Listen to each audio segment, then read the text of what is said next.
ঘটনার 25 দিন পরেও এখনো অধরা সন্দেশখালীর বাঘ শেখ শাহজাহান। আর এই প্রসঙ্গে রাজ্যপাল সিভি আনন্দ বোস মন্তব্য করেছেন, অভিযুক্ত অবশ্যই ধরা পড়বে। এটা কোনো প্রতিশ্রুতি নয়, এটা অঙ্গীকার। The law is taking its course. The raid has been done. The culprit will be taken care of in the appropriate manner. Let us not be hasty. This is not a promise, it's a commitment. The guilty will certainly be brought to book. Please wait patiently. Let the law take its course. Sandeshkhali ঘটনার পর 24 দিন পেরিয়ে গিয়েছে, কিন্তু এখনো পর্যন্ত অধরা সেই ঘটনার মাস্টার মাইন্ড শেখ শাহজাহান। আপনাদের মনে থাকবে যে একাধিকবার এই প্রশ্ন উঠেছিল, কোথায় শেখ শাহজাহান, কোনো সেফ কাস্টাডিতে রয়েছেন কিনা। কিন্তু যাই হোক না কেন, পুলিশ সূত্রে খবর এখনো পর্যন্ত শেখ শাহজাহানের কোনো পাত্তা নেই। তলব সত্ত্বেও গতকাল অর্থাৎ সোমবার ইডি দপ্তরে হাজির হননি দোর্দণ্ড প্রতাপ এই তৃণমূল নেতা। সূত্রের খবর, তার বিরুদ্ধে পরবর্তী পদক্ষেপের জন্য ইতিমধ্যেই আইনি পরামর্শ নেওয়ার কথা ভাবনা চিন্তা শুরু করেছে কেন্দ্রীয় এজেন্সি। অন্তরালে থেকেই এর আগে আগাম জামিনের আবেদন করেছিলেন শেখ শাহজাহান। ব্যাংকশাল কোর্টে ইডি আদালতে আগাম জামিনের আবেদন করেছেন সন্দেশখালীর বাঘ। আজ সেই মামলার শুনানির সম্ভাবনা। প্রকাশ সিনহা আমাদের প্রতিনিধি এই মুহূর্তে আমাদের সঙ্গে রয়েছেন সরাসরি। প্রকাশ, 24 দিন পেরিয়ে গিয়েছে, এখনো অধরা মাস্টার মাইন্ড শেখ শাহজাহান। একদিকে পুলিশ সূত্রে খবর তিনি এখনো বেপাত্তা, তার কোনো খোঁজ নেই। ইডির তরফ থেকে কি জানতে পারছো, তাদের পরবর্তী পদক্ষেপ কি হতে চলেছে?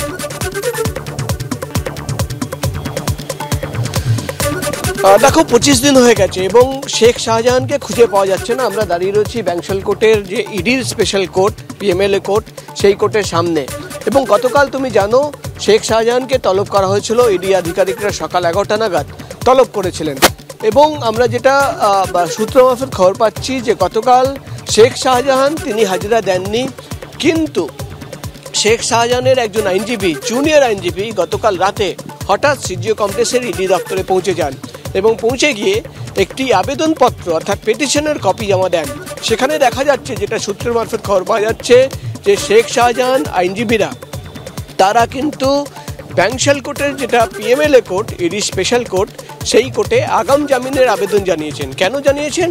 শেখ শাহজাহানকে যে নোটিশ পাঠানো হয়েছিল, তুমি জানো, শেখ শাহজাহানের বাড়িতে 25 তারিখ গিয়ে সারাদিন ধরে তল্লাশি অভিযান চালিয়ে সেখানে কিন্তু নোটিশ টাঙিয়ে দেওয়া হয় এবং সেই নোটিশের প্রেক্ষিতেই কিন্তু শেখ শাহজাহানের তরফে আগাম জামিনের আবেদন জানানো হয়েছে। গতকাল যে আইনজীবী, জুনিয়র আইনজীবী সিজিও কমপ্লেক্সে ইডি দপ্তরে গিয়েছিলেন, তাকে কিন্তু তদন্তকারীরা প্রশ্ন করেন যে শেখ শাহজাহান কোথায় রয়েছে, কিভাবে তিনি ওয়াকালতনামাতে সই করছেন, তার কোথায় খোঁজ খবর রয়েছে জানান। তখন জুনিয়র আইনজীবী তদন্তকারীদের জানিয়েছেন, যেটা ইডি সূত্রের খবর, যে তিনি জানেন না, তাকে শুধুমাত্র বলা হয়েছে পিটিশনের কপি এখানে এসে জমা দিতে।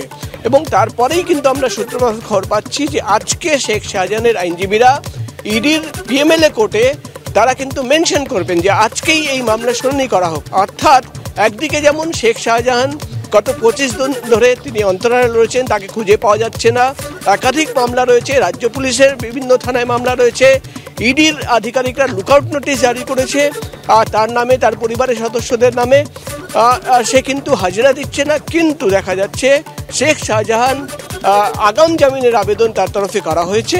এবং আজকে দেখার বিষয় হবে যে যখন ইডির অফিসাররা এখানে কোর্টে পৌঁছন, তারা কি তথ্য পেশ করবেন এবং শেখ শাহজাহানের আইনজীবীরা তারা কি গ্রাউন্ড দেখিয়ে আগাম জামিনের আবেদন জানান। সব মিলিয়ে গতকাল সারাদিন ধরে ইডি অফিসাররা সিজিও কমপ্লেক্সে বসে ওয়েট করেছেন।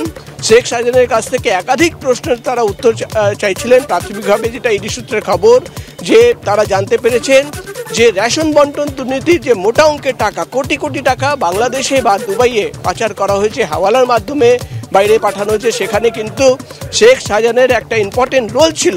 এবং এই তথ্যকে সামনে রেখেই কিন্তু তাকে জিজ্ঞাসাবাদ করতে চেয়েছিলেন ইডি অফিসাররা। কিন্তু গতকাল যেহেতু শেখ শাহজাহান তিনি হাজিরা দেননি, হাজিরা এড়িয়েছেন, তাকে জিজ্ঞাসাবাদ করা সম্ভব হয়নি। আজকে সেই সমস্ত তথ্য, তার বিরুদ্ধে যে প্রমাণ রয়েছে, যে এভিডেন্স রয়েছে, যে তথ্য রয়েছে, সেটা কিন্তু যদি শুনানি হয় তাহলে কিন্তু পেশ করবেন ইডির অফিসাররা। সব মিলিয়ে আর কিছুক্ষণের মধ্যেই ইডির যে পিএমএলএ কোর্ট, সেই কোর্টে অফিসার চলে আসবেন, বিচারক চলে আসবেন। অবশ্যই আজ ব্যাংকশাল কোর্টে কি হয় সেদিকে আমাদের নজর থাকবে। ধন্যবাদ প্রকাশ তোমায়।